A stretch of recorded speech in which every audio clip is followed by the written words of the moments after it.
Okay. Action.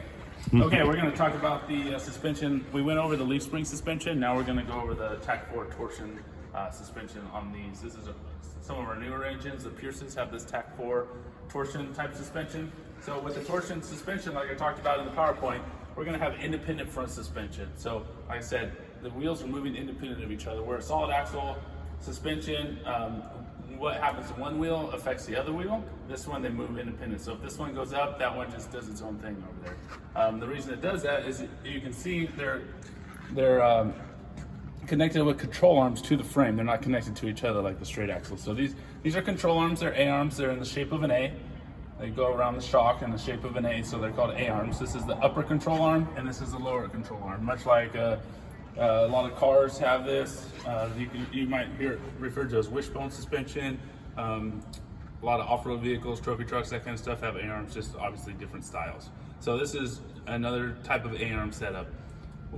Like I said, upper control arm, lower control arm. In the middle, you have the shock. We'll have a video that goes over how the shock works. Just make sure when you're doing your inspection, everything is tight, the bushings don't look worn, you don't see any kind of play in here. The shock appears to be tight and there's no play that you can see. It's hard to see on this kind of stuff, but a lot of these have this blue marking. This shows you if a bolt has come loose. If this blue marking is off one way or another, you can see that it's come loose. So also we have the bump stop. So when this control arm comes up, it's going to hit this bump stop and it's going to stop it from damaging the frame or bottoming out the shock. So that bump stop just kind of takes the load on a bottom out situation. So back here, if we go back here, if you can see this right here is that torsion spring I was talking about. It's just a bar, but it's a spring steel bar that's connected solid mounted here to the torsion key.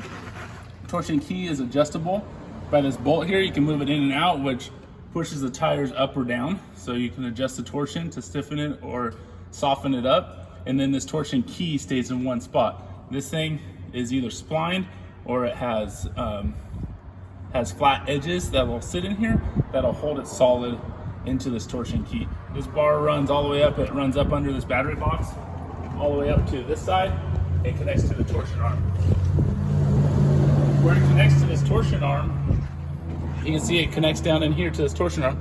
So when to this control arm, sorry. So when this control arm goes up, when it moves up in this, it moves this torsion bar, twists this that way.